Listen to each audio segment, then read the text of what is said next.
행복하시죠? 참 행복하네요. 우리 가윤이가 여기 저를 쳐다보고 있으니까 행복해요. 아까서부터 쳐다보는 예쁜 모습이 행복하고, 그리고 또 그 가윤이를 사랑스럽게 쳐다보고 행복해 하시는 분을 보니까 또 행복하네요. 그죠? 여러분 모두 행복하죠? 네. 그런데 사실 항상 행복하면 좋으련만 또 어떨 때는 불행하다 이렇게 느낄 때도 있을 것입니다. 그래서 세상 모든 사람이 다 행복하기를 원하지만 다 또 그렇게 행복하지 못할 때도 많습니다. 그래서 우리가 행복하게 사는 길은 무엇일까? 이런 것들을 이제 우리가 알고 싶어하고 또 그걸 잘 깨달아야 할 것입니다. 오늘 우리가 읽은 이 시편 1편 말씀 참 유명한 말씀인데 많은 분들이 애송하고 좋아하는 그런 말씀입니다.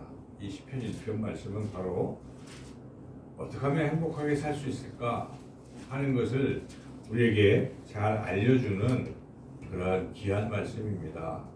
아마 다 외우실 것 같아요. 그래서 우리 아까 성시교동문도 시편 1편을 우리가 같이 서로 번갈아가면서 읽었고, 오늘 주신 말씀도 시편 1편 말씀입니다.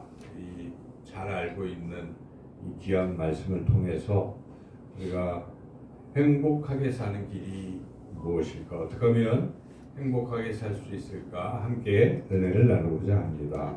먼저 행복한 삶은 어떤 삶일까? 오늘 본문에 있는 내용들을 가지고 생각해 보면, 첫째는 행복한 삶은 모든 일이 다 형통한 것이 되는 것, 그게 행복한 삶입니다.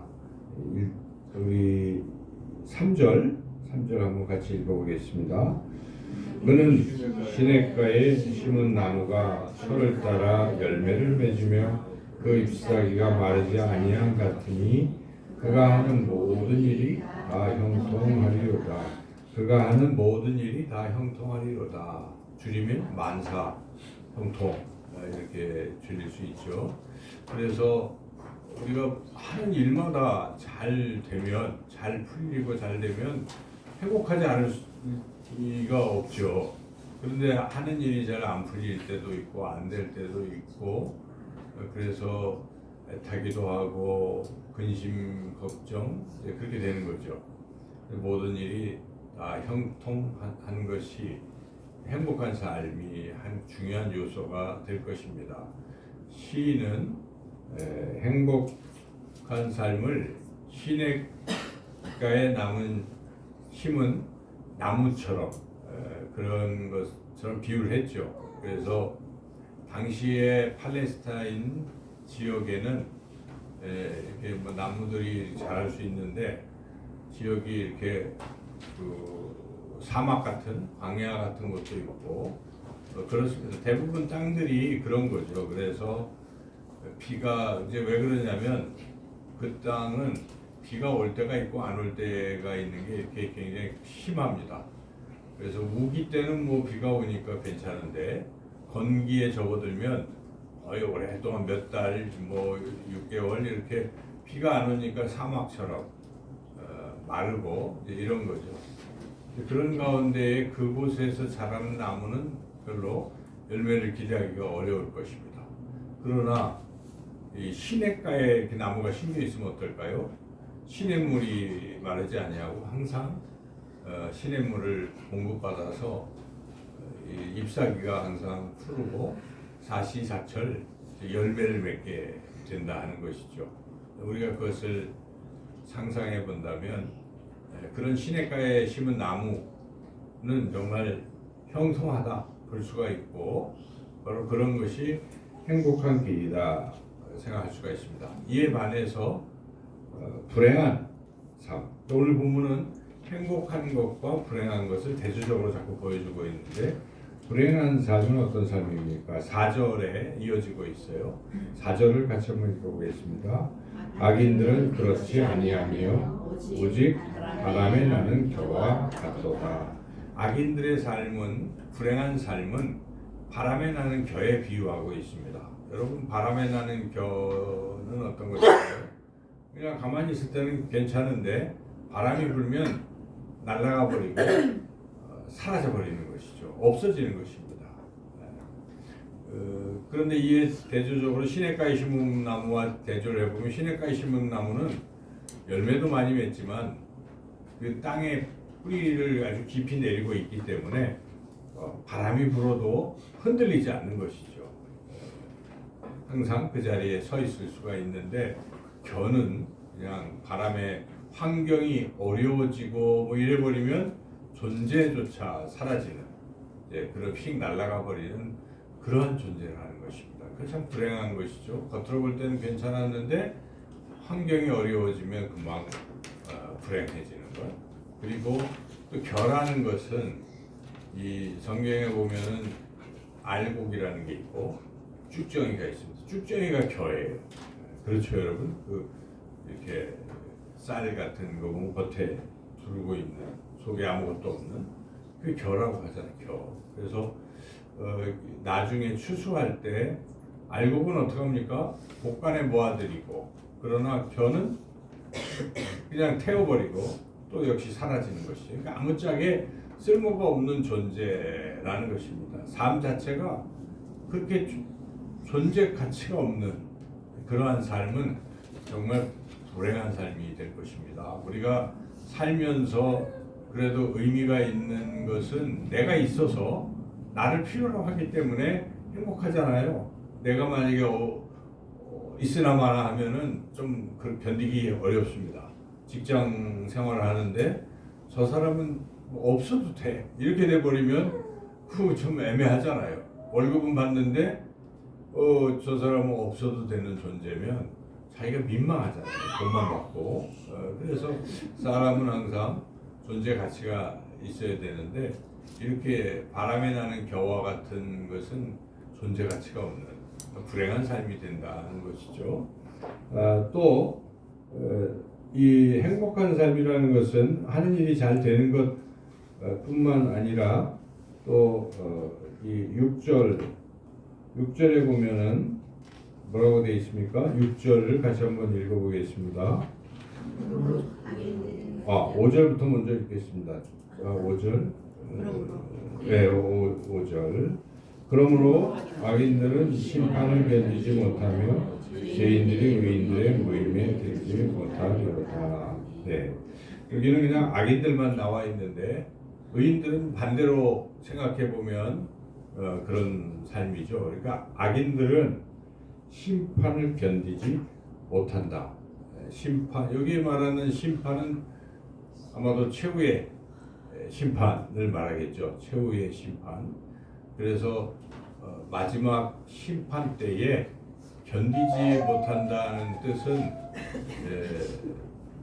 사라진다 이런 뜻입니다. 견디지 못한다는 것은 일어서지 못한다 이런 뜻이기도 한데 그래서 이 최후 심판 때 절대로 살아남을 수 없는 그러한 삶, 그 자체가 불행한 삶이 될 것입니다. 그러나 반대로 최후의 심판에 견딜 수 있는 삶이라면, 견딘다는 것은 살아남을 수 있는 삶, 심판에도.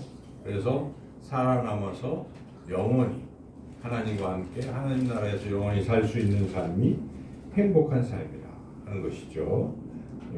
그리고 또 이 마지막 세 번째 6절도 다시 한번 읽어보겠습니다. 무릇 의인들의 길은 여호와께서 인정하시나 악인들의 길은 망하리로다. 그래서 의인들의 길은 하나님이 인정하시고 악인들의 길은 결국 망하게 된다 이런 것입니다. 여기 이제 인정하신다라는 말의 의미가 여러 가지가 있을 수가 있어요. 그래서 이 원래 이제 인정하신다 이렇게 개역 개정에는 인정하신다라고 이 번역이 돼 있지만은 원래 원어로 보면은 이것은 야다라고 합니다. 히브리어로 야다인데, 야다는 이제 우리가 하나님이 나를 아신다 할 때 야다라는 말을 써요. 그래서 그것은 안다는 것인데 더 깊이 있게 하나님이 나와 교제하신다, 이런 뜻이죠. 여기 인정하신다의 원래 뜻은 그런 뜻입니다. 그래서 이 원어에 가깝게 번역을 하는 영어 성경들을 보면은 거기에는 그냥 우리가 잘 아는 대로 know로 나와 있어요. 안다, 이런 뜻으로 이렇게 번역이 되어 있습니다. 그런데 이거를 이제 우리가 들고 있는 개역개정에서는 그 단어를 인정하신다로 번역을 하고 있는 거예요. 인정하신다. 이게 그럼 무슨 뜻인가? 인정하신다는 것은 말 그대로 하나님이 우리를 인정하시고 받아들이신다는 것입니다. 받아들이셔서 우리와 교제하신다 하는 뜻이죠. 인정 안 하면 안 받아들이는 것이죠. 그래서 악인들은 하나님의 인정 안 하십니다. 안 하시고 받아들이지 아니하기 때문에 결국 하나님과 같이 교제할 수가 없으니까 망하는 것이죠. 마치 에덴 동산에서 아담과 하와가 범죄에서 쫓겨나는 것과 똑같은 것이죠. 그런데 하나님께서는 이 의인들은 인정하시고 하나님과 교제하도록 하신다는 뜻입니다. 그래서 이거를 조금 더 번역한 성경들 제가 다 찾아보니까 이제 천주교 성당에서는 이거 공동 번역을 들고 있는데 거기서의 번역은 보살핀다 이렇게 번역을 했어요. 보살핀다. 그러니까 교제하시면서 하나님이 보살피신다 이렇게 되어 있어요. 그리고 이제 또 다른 뭐 표준 세번역이나 이런 또 영어 성경에 이제 좀 직역을 하지는 않지만 의역을 하는 NIV 성경을 보니까 이거는 watch, 이거 지켜주신다, 지켜주신다.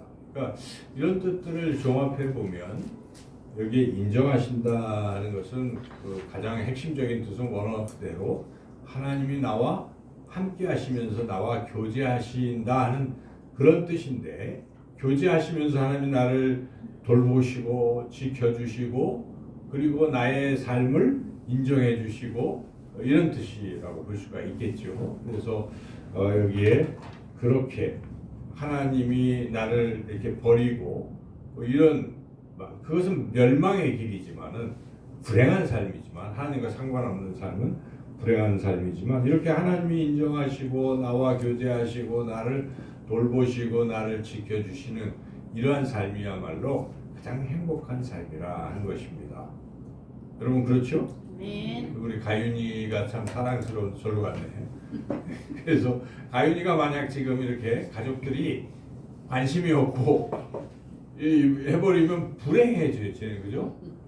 아무도 돌보지 않고 지켜주지도 않고, 그렇죠? 저와 이렇게 계속 연결해서 교제하고 하는 게 없다면은 불행한 삶일 것입니다. 그러나 우리 하나님께서는 끊임없이 우리를 바라만 보셔도 기뻐하시고 졸지도 아니하시고 주무시도 아니하시면서 우리를 지켜주시는 그러한 하나님. 여러분 그런 하나님이 좀 있죠? 네. 그래서 그거를 믿는 사람들은 행복한 거예요. 와, 내가 어려워도 사망의 음침한 골짜기로 다녀도 하나님 날 지켜주실 거야. 이렇게 하나님이 나와 함께 하신다, 이런 믿음이 있기 때문에 행복한 것입니다. 든든한 것이죠. 그래서 우리는 이러한 믿음을 자꾸 성장시켜야 돼요.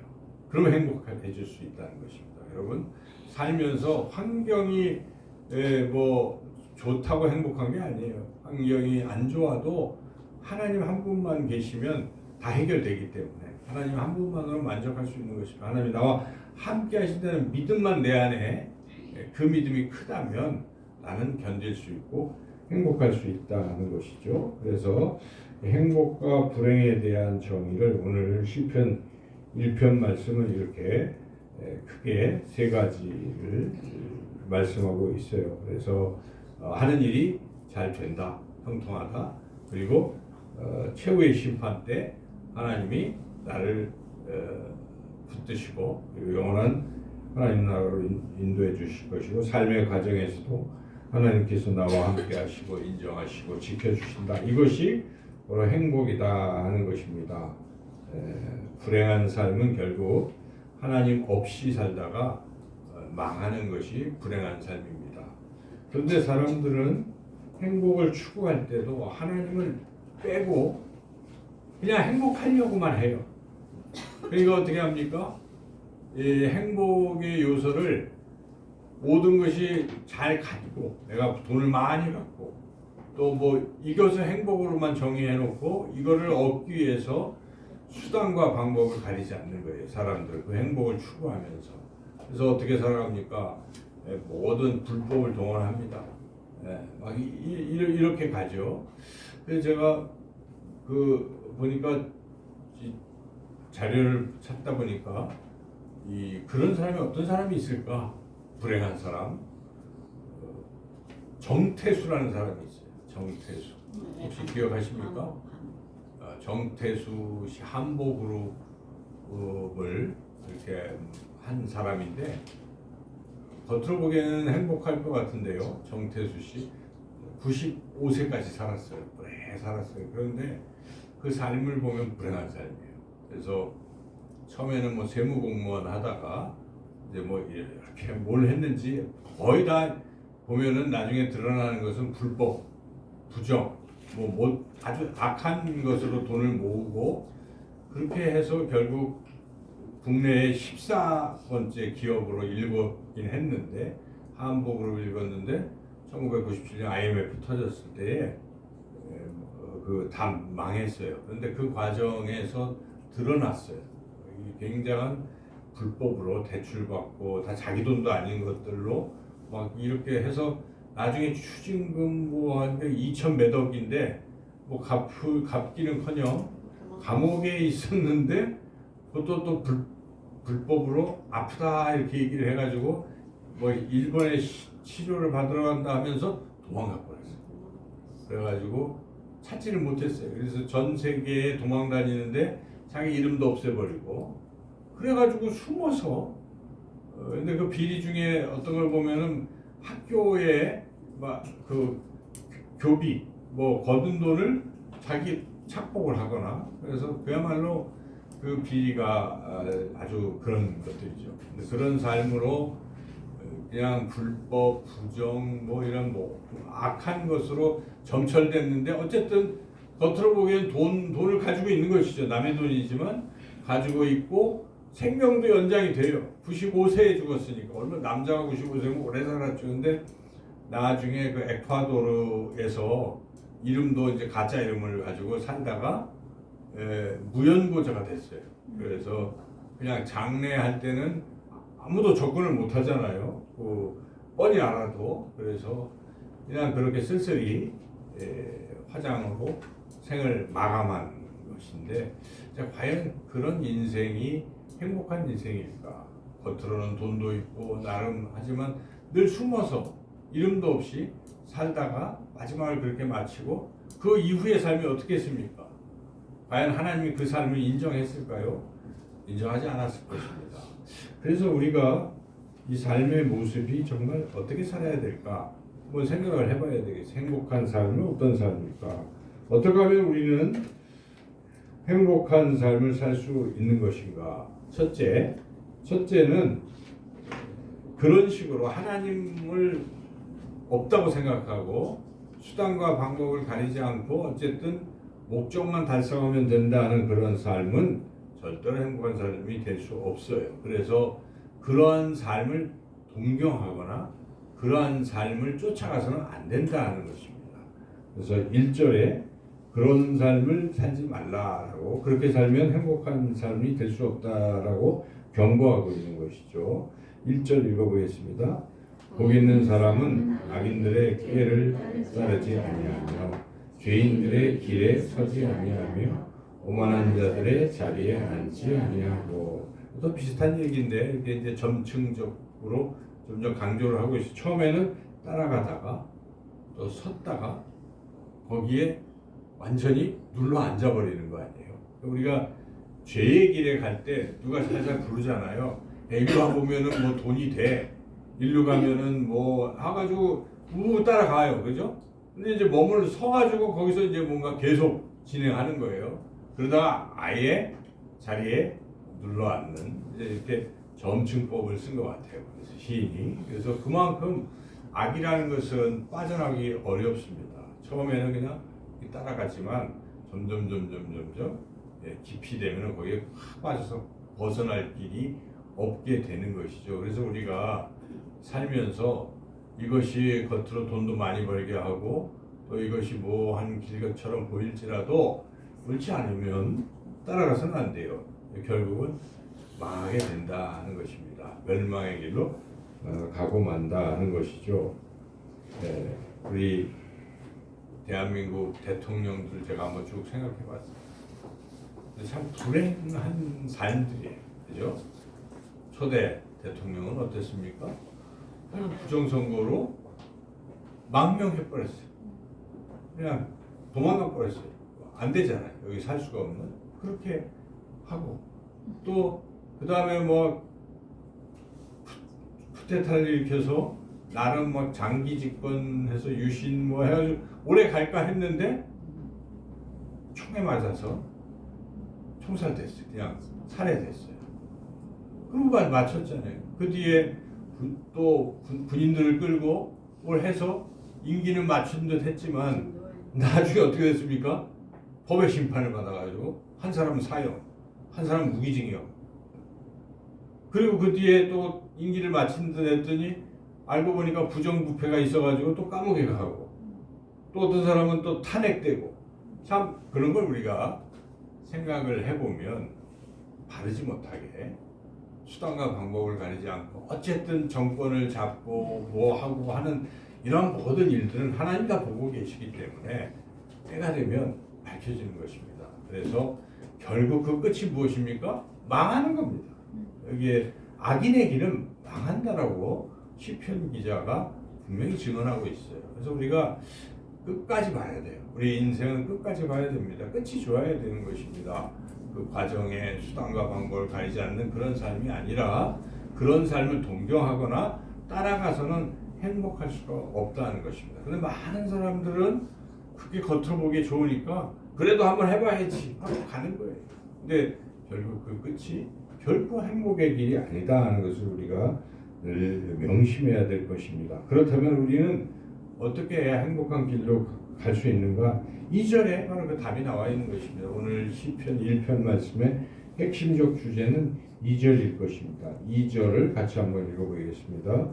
오직 여호와의 율법을 즐거워하여 그의 율법을 주야로 묵상하는도다. 예, 쉽게 요약한다면 말씀하고 살라는 것입니다. 말씀과 함께 사는 것입니다. 하나님 안 보이잖아요. 그죠? 우리가 하나님의 인도하심을 어떻게 받을 수가 있어요? 기도할 때마다 하나님이 다 들려주신다? 그렇지 않아요. 여러분, 말씀이 없으면은 기도할 때 하나님의 음성을 듣는다기보다 그냥 자기 욕심의 소리를 확대시키거나 또는 무슨 다른 소리가 들릴 수 있는 것입니다.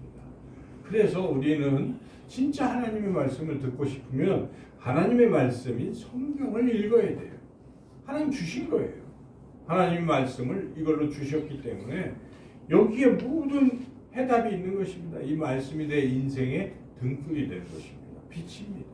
그래서 여러분 성경 말씀을 소중히 여기시고 말씀을 날마다 읽어야 된다는 것입니다. 이 말씀이 살 길이라고 생각하고 말씀을 정말 귀하게 즐겁게 여기고 그리고 여기에 말씀대로 주야로 묵상하는도다. 주야는 무엇입니까? 항상 아침이나 밤이나 항상 묵상이라는 것은 그냥 나 읽기 숙제했다가 아니라 생각하는 거예요.